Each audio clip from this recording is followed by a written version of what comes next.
예, 10일 박종희 한판 승부 2부를 열었습니다. 자, 여의도 외전 2부에서 이어가는데요. 자, 어제 나온 국민의힘 당 지지율 장동혁 당대표 취임 후에 최저치를 기록을 했습니다. 어제 이제 장동혁 대표 중진 국민의힘 의원들이 만난 자리에서 지지율에 대해서 묻자 답을 안 하다가 마무리 발언 때 돌파구를 깊이 고민하겠다라는 입장을 얘기했죠. 사실 그 지역별로 보면 대구와 경북 지지율이 민주당과 동률인 상황이었는데 사실 이거 보수 입장에서 특히 국민 입장에서 굉장히 뼈아픈 거 아닙니까? 뼈 아픈데 예. 장동혁 대표가 돌파구 마련한다 그러면 겁나네요. 장고 끝에 악수 둔다고 또 예. 뭐 무슨 성명서 발표하면은 또 다시 또 윤호개인 하겠다 그러고 똘똘 뭉치자는 얘기만 하고 이런 얘기만 하니까 그거는 그 선거 전략이 아니죠. 그리고 지금 뭐 우리 많은 국민들도 그렇고 보수 입장에서 보면은 특별한 선거 전략을 지금 내놓으라는 얘기가 아닙니다. 상식적으로 판단해달라는 거예요. 제발. 제발 좀 상식적으로 내란 이거는 안 된다. 계엄 안 된다. 함께 탄핵의 강을 넘자 이거 아닙니까? 근데 장동혁 대표가 지난번에도 뭐 몇 차례 입장 발표가 있습니다만은 뭐 그런 그 탄핵의 강, 계엄의 강 넘자 그러고 또 외연 확장하자 그러고 말은 그렇게 했는데 윤호개인 세력 전부 당직에 요직에 앉히고 말이죠. 완전히 행동은 거꾸로 가잖아요. 그래서 제발 좀 정상적이고 상식적인 판단을 해달라는 건데 그게 안 되면은 지방선거는 전혀 희망이 없죠.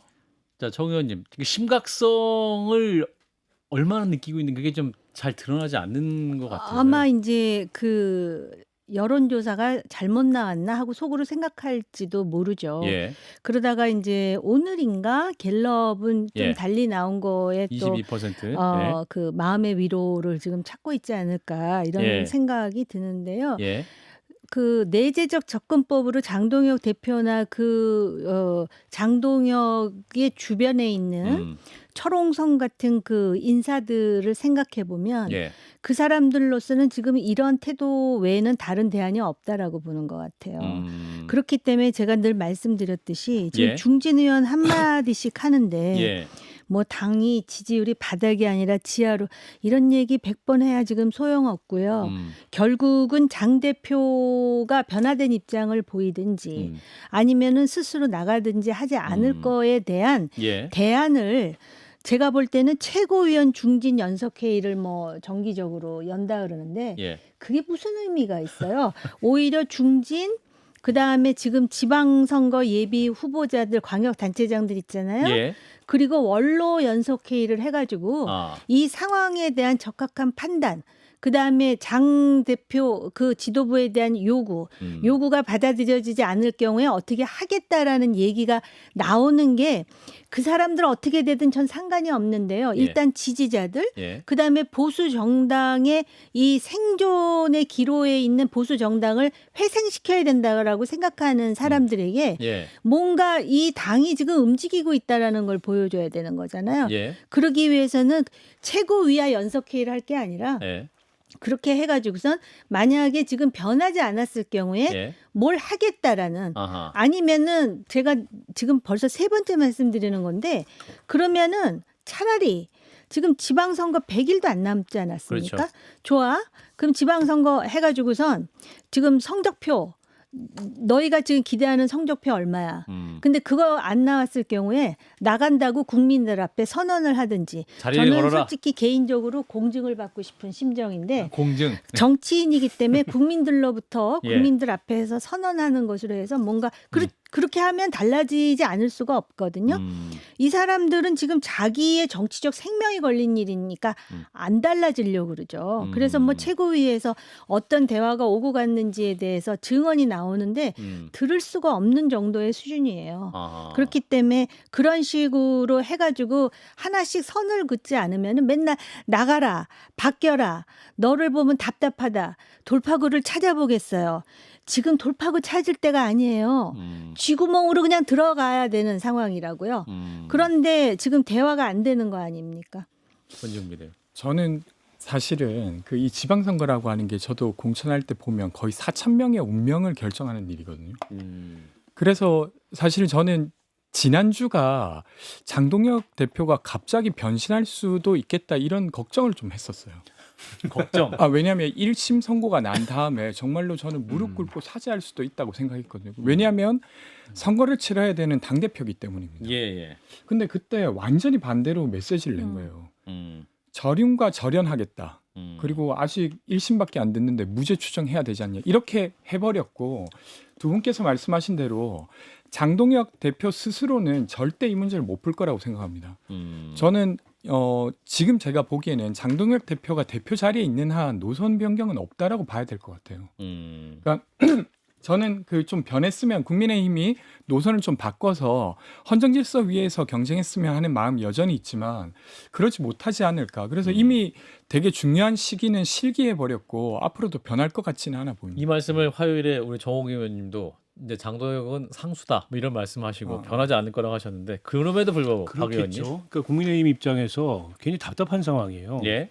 이대로면은 지방선거 결과는 불보듯 뻔한 건데 지방선거 전에 어떻게 할 힘이 없어요. 당 내부에 동력이 없습니다. 그러니까 저는 국민의힘의 현역 의원들의 저 체질화된 그런 비겁함과 예. 그런 극단적인 어떤 예. 극단적으로 이기적인 모습 예. 이게 아주 체질화돼 있다고 생각해요. 아하. 그러니까 내 선거 아니고 내 발밑이 흔들리지 않으면 아무것도 안 하는 거예요. 말만 하는 겁니다. 그러니까 이런 상황에서 안 바뀌죠. 어떻게 바뀝니까? 예. 그러면 그런 생각할 수 있죠. 선거 끝나고 망하면 좀 달라지지 않을까. 그래도 안 달라질 것 같아요. 장동혁 대표는 물러날 수도 있습니다. 근데 윤어게인이 사라지진 않을 것 같고 제2의 장동혁 혹은 제3의 장동혁 이 재생산되는 아하. 이게 구조화될 가능성이 높아요. 지금 오늘 뭐 무슨 그쪽에 원외위원장 한 사람인가가 어디 방송에서 한 얘기를 보니까 다른 거 중요한 게 아니고 당원이 100만이 늘었다. 이게 제일 중요하다. 그리고 우리 당원들은 지금 장동혁 대표를 지지하고 있다. 그리고 정당이 어쨌든 당원 중심으로 운영되고 당원의 뜻이 제일 중요하지 무슨 소리냐 이런 입장이에요. 예. 근데 그 늘어난 당원들이 누구냐면 다 윤어게인이에요. 그러면 전당대회 이후에 설사 정치적 책임을 물어서 장동혁 대표를 물린다 한들 예. 달라지겠느냐. 아하. 국민의힘이라는 이 정당의 정치적 공기가 그러니까 안 달라질 가능성이 높아요. 그러면 이 좀비가 되는 거예요. 죽어야 되는데 안 죽어. 그냥 계속 살아가지고 계속 옆에 막 깨물고 이래가지고 감염자가 늘어나고 이렇게 되면 이게 이제 뭐랄까요. 그냥 뭐 구제불능 상태에 빠지는 거예요. 그러면 저걸 폭파해서 뭐 새로운 정당을 만들든지 예. 분당을 하든지 예. 뭔가 사단을 내지 않으면 아하. 저게 안 된다. 그리고 사단. 아까 이제 우리 권지웅 이 비대위원이 비대위원. 중요한 얘기를 했는데 국민의힘은 헌정주의 세력이 아니에요. 이미 현재의 국민의힘. 네, 윤석열이 그걸 파괴했고 그 윤어게인을 당대표가 외치고 있으면 반헌법 세력이고 반헌정주의 세력이에요. 그러니까 정치적 그라운드 밖에 있는 겁니다. 때문에 무슨 얘기를 하도 국민의힘이 하는 얘기가 들리지가 않아요. 게다가 이 정치력이 부족해가지고 이 얘기했다 저 얘기했다 하니까는 아하. 더더욱 야당이 지금 무슨 얘기를 하는지를 국민들한테 아하. 전혀 공감이 안 되고 들리지가 않습니다. 제가 너무 답답한 거는 사정이 이 정도 되면은 그러니까 윤석열 전 대통령이 내란죄로 무기징역을 선고받았으면은요 다선 의원들부터 해가지고 총선이 좀 남아 있습니다만은 예. 당연히 불출마 선언 몇 명은 했어야 돼요. 네. 우리 의원님도 과거에 예, 했었는데 그게 너무나 정상이죠. 그리고 생각을 해보세요. 지금 이런 상황에서 지방선거 때 과연 장동혁 대표를 비롯해서 당 지도부가 만약에 내가 지방에 의원으로 나온 후보인데 와가지고 지지 유세를 해준다? 그 지지 유세 환영할 수 있는 그 후보가 있겠어요? 다 피해 다니지. 예. 답이 뻔히 나와 있는데 이거를 이런 상태에서 지방선거를 치르겠다고 하는 거는 정말 그 우리 국민의힘 완전히 그 기득권에 안주하고 있는 그냥 그 현역 지도부와 의원들의 저는 정말 그 기득권 카르텔이다 이렇게 생각을 합니다. 예. 이게 심하게 들릴지 모르겠지만은 지방선거 얼마나 중요하냔 말이에요. 이게 안 되면은 이제 이재명 정부 무슨 수로 견제를 합니까?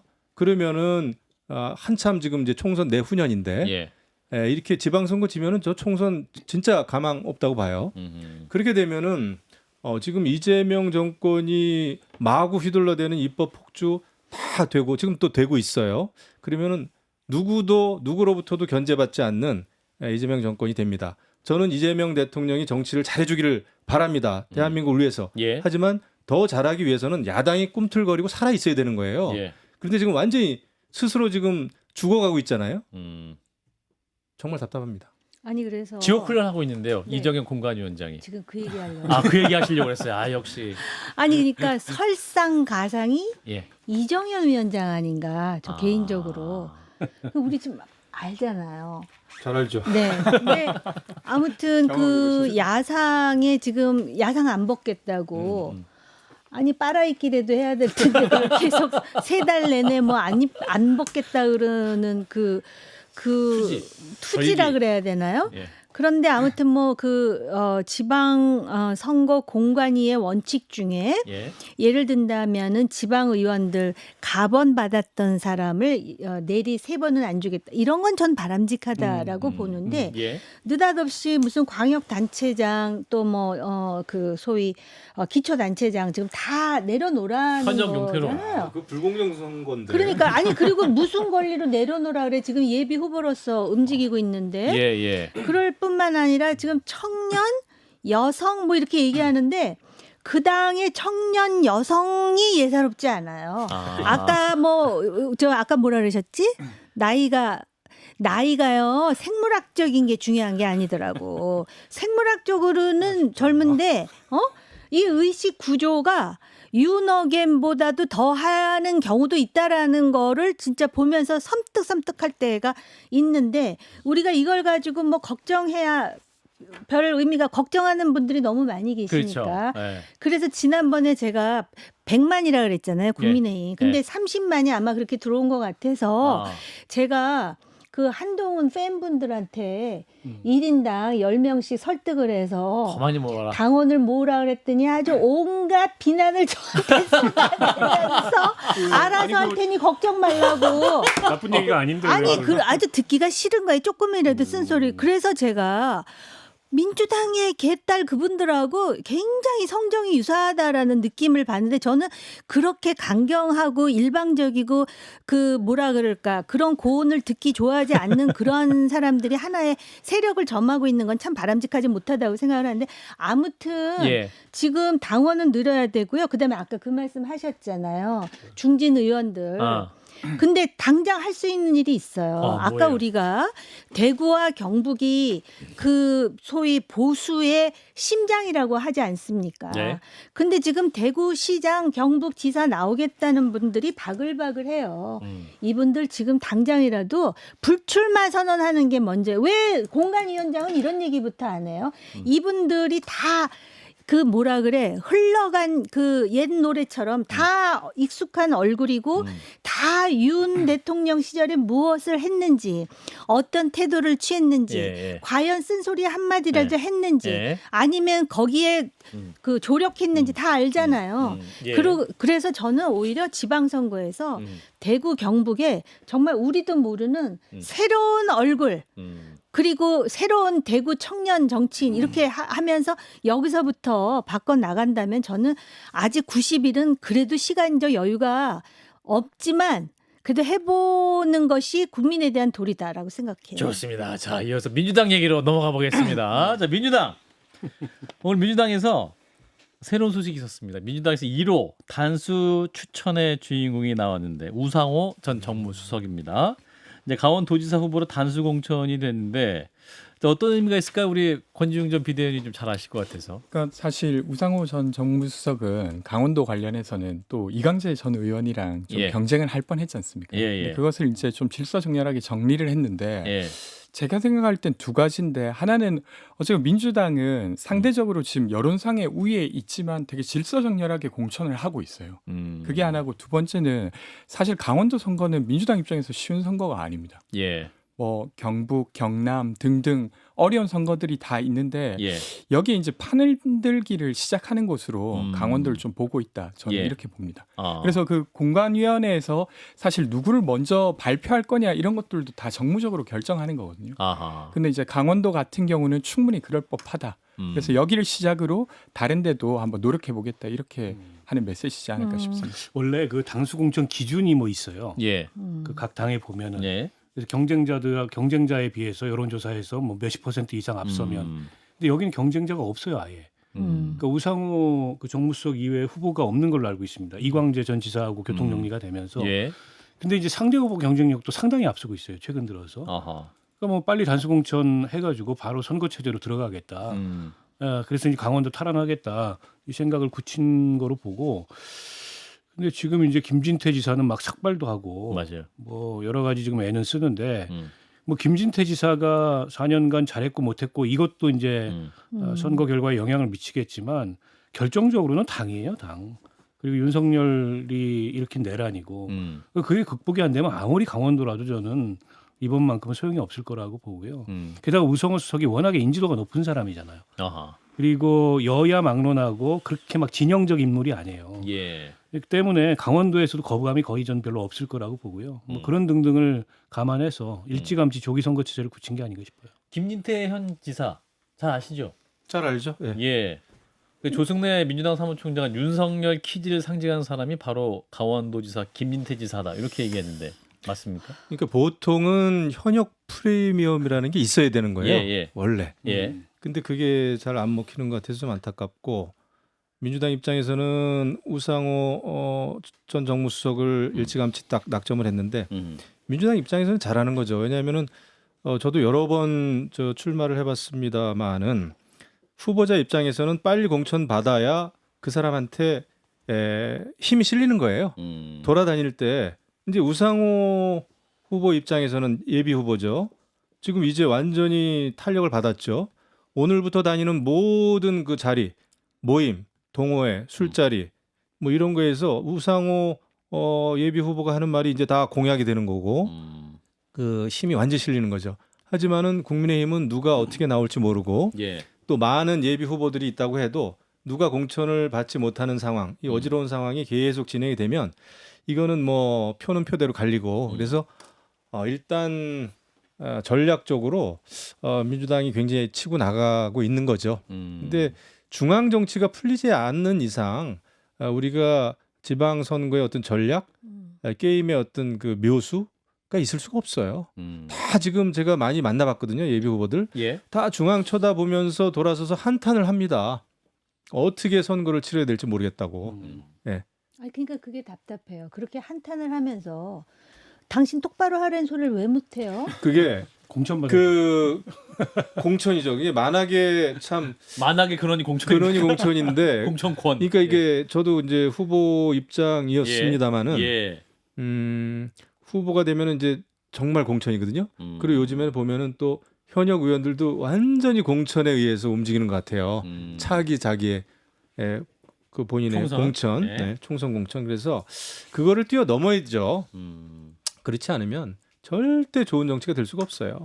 네, 그래서 내려놓는 사람이 나와야 되고, 예. 그래서 그 내려놓는다는 게 얼마나 힘든 겁니까? 그렇기 때문에 내려놔 보셨잖아요. 예, 그렇기 때문에 그거를 선배들이 보여줘야 되는 거예요, 사실은. 예, 선배들이 보여줘야 되죠. 지금 초선들이 예를 들면 초선 재선 보고 불출마하라 그러면은 그거는 좀 아니잖아요. 그렇죠. 그래서 예. 이럴 때 근데 제가 웬걸 보니까 뭐 계엄을 계몽령이라 그러고 뭐 탄핵에 반대하고 계엄을 옹호하는 듯한 행동을 다선 의원들이 취하더라고요. 그래서 제가 굉장히 놀랐습니다. 저는 윤석열 대통령의 계엄보다도 그 이후에 지금까지 벌어져 온 우리 당내 정치인들 특히 의원들이 보여준 행태에 대해서 저는 더 놀랐어요. 예. 아니 군대가 국회에 가면 그거를 가장 먼저 몸으로 막았어야 되는 사람들이 의원들이죠. 이거는 어떤 그 해석이나 논리의 문제가 아니잖아요. 그래서 저는 야 이게 국회 짬밥도 이게 헛거구나. 예. 안타깝다는 말씀. 그런 생각을 했죠. 자 민주당 얘기해 보면 네. 송영길 전 대표 오늘 복당이 확정이 됐는데 네. 이제 송영길 전 대표의 복당도 이제 이번 지방선거의 중요한 변수가 되고 인천 계양을 해서 이제 어떻게 정리가 될 것이냐라는 겁니다. 계양을 출마 원래 터였던 국회로 복귀하는 것이다. 오늘 인터뷰에 이렇게 얘기했거든요. 네. 이거는 어떻게 해석하는지 우리 정 의원님 어떻게 보세요? 민주당이 잘 정리가 될 것이냐? 될 것 같아요. 근데 이제 계양을로 갈지 다른 데로 갈지 그건 연수로 제가 할지. 모르겠는데요. 예. 조금 전까지 이제 말씀하신 거의 내용은 지금 지방 선거를 하는데 예. 공중전을 이렇게 영리하게 하는 정권이 있었을까 싶을 정도로 조금 전에 왜 중진 의원 내려놓는다고 얘기하셨잖아요. 예. 민주당은 대통령이 집까지 내려놨어요, 지금. 그래서 사실은 이게 이 지방선거에 저는 영향이 있다고 봐요. 왜냐하면 지방선거라는 거는 대통령의 지지율과 같이 가는데 취임하고 또 1년도 안 돼서 그 자체가 유리한 구도인데 예. 지금 계속 보면은 사실 수십억 그 아파트 벌써 계약됐다고 지금 보도에 나오더라고요. 내놓자마자 그 사이에 벌써 싸게 내놨으니까. 그런데 아무튼간에 계약 완료. 지금 뭐 이재명은 합니다 그랬는데 대통령이 하네 그러다 보니까 정말 인정하고 싶진 않은데 뉴 이재명이 늘어나고 있는 추세인 것 같아요. 그러면서 비교하다 보면은 그 다 합해서 8억 5천도 안 된다고 강조했던 장동혁 대표의 6채가 자꾸 떠오르면서 야 이거 진짜 큰일 났구나라는 생각이 든다라는 것에다가 기초단체장 중에 잘했던 사람도 있는데요. 예. 제가 볼 때 이 사람들은 이렇게 되면은 그 중앙정치 지금 완전히 위에서 공중전을 스텔스로도 모자라서 지금 뭐 미사일까지 쏘고 있는 상황에 속수무책인 이런 지금 지형을 만들고 있거든요. 그런 상황에서 이제 송영길 얘기가 나오면 민주당도 생각해 보니까 대통령 지지도 굉장히 올라가잖아요. 요번에 합당하면서 그 공치모 정말 우습다고 유시민 작가가 제가 봐도 우스워요. 그런데 아무튼 간에 그런 것까지 만들 정도로 지금 민주당 의원들도 상당히 지금 그 부분에 대해서 그 명청 갈등의 승자는 누구다라고 지금 정리가 돼 있는 상황 아닙니까? 그래서 제가 볼 때는 개항을은 김남준 주고 당대표는 송영길이 되는 게 아닌가. 나야 뭐 그 당 사람도 아닌데 생각나는 대로 말하는 막 던질 수 있다. 막 던질 일단 대통령이 집을 판 순간 지방선거 거의 끝났다. 이런 느낌이신 거예요? 오늘은 그래요.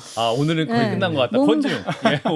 오늘 느낌은 거의 끝난 것 같다. 조금만 더 이야기하면 저도 지금 저희 당이긴 하지만 잘하고 있는 것 같습니다. 아까 우상호 수석도 이게 이제 광역지자체장만 17명을 공천해야 되거든요. 근데 나중에 가면 잘 기억이 안 나요. 근데 처음 누굴 공천하느냐가 그게 사실은 얼굴이 되는 거거든요. 근데 이재명 대통령도 떠오르고 사실은 합리적 이미지도 가지고 있는 우상호를 처음으로 공천한다. 이런 것들도 잘하고 있다고 생각되고 그다음 부동산 관련해서도 사실은 전통적으로 민주당이 부동산 이야기하면 늘 공격을 많이 받아왔는데 지금은 여론까지도 저희 편으로 만들 만큼 이겨내 왔지 않습니까? 한 달간. 그래서 이런 상태에서 대통령이 또 자기가 가지고 있는 걸 또 내려놔요. 그러니까 집에 한 채밖에 없는데 한 채를 판 거예요. 그러니까 이런 행보들이 저는 잘하고 있다고 생각되고요. 송영길 전 대표 말씀드리면 이게 이제 공치모 이야기도 하셨는데 사실 어떤 특정 사람을 위해서 그 법에 영향을 미치는 조치를 정치가 하는 게 맞냐라고 질문하시는 거와 똑같이 만약에 다른 재판은 안 그런데 특정 사람의 재판만 갑자기 전원 회의체 회부된 다음에 이틀 만에 판결이 나오고 그렇다고 하면 그건 역시도 잘못된 거지 않습니까? 그러니까 이게 이제 시작점이 잘못됐다고 보기 때문에 그것에 대한 어떤 해결책이 필요하다는 고 보는 입장에서는 사실 이걸 그대로 두는 것 자체도 사실 부정의한 것이라고 저는 생각합니다. 그러니까 송영길 대표 같은 경우는 어쨌든 이재명 대표가 이제 대선에서 떨어지고 나서 정말로 오갈 데 없을 때 자기의 국회의원 자리를 내줬었고 그리고 자기에 대한 문제가 부각되니까 사실 당을 떠났습니다. 다른 분들이었다면 그러지 않았을 수도 있어요. 그래서 그런 것들이 지금 당 내에서는 상당히 뭔가 예우를 해줘야 된다는 이야기가 많이 있어서 그것이 또 개항 공천에 좀 영향을 미치지 않을까 싶습니다. 근데 뭐 그렇게 들으면 저거지만 1분씩 돈봉투 사건 그 송영길 전 대표의 돈봉투 사건이라든지 그런 거는 사실 굉장히 그 비판받을 일이죠. 받지 않았다는 게 또 아니지 않습니까? 그리고 또 100 몇 명입니까? 160 몇 명이죠? 진실이 아니다라고 얘기하고 민주당의 그 지금 공치모 모임한 분들이 그렇게 많은 분들이 여당의 현역 의원들이 현직 대통령의 공소를 취하라는 모임을 만드는 거는 저는 창피한 일이라고 봐요. 여당으로서 지금 해야 될 일이 얼마나 많습니까? 그런데 그거는 무슨 뭐 사법 개혁도 아니고 그냥 대통령 그 황제 만들기 그거 외에는 저는 의미가 없다고 봐요. 그래서 방송인이? 미쳤냐는 소리 듣고 유시민 작가에게 예, 창피해서 그런지 활동을 최소화한답니다. 그러니까 제가 보기엔 사실상 뭐 끝났다고 보고요. 최소화. 예. 예. 저는 뭐 오늘 주제는 아니지만 그보다 지금 법왜곡죄나 저 사심죄 이렇게 정치 전선에 이 사법개혁 문제를 끌어들여 가지고 예. 법치주의를 훼손하는 일이 벌어지는 게 예. 심각한 문제라고 보는데 예. 다음 기회에 그건 토론하기로 하고 예, 예.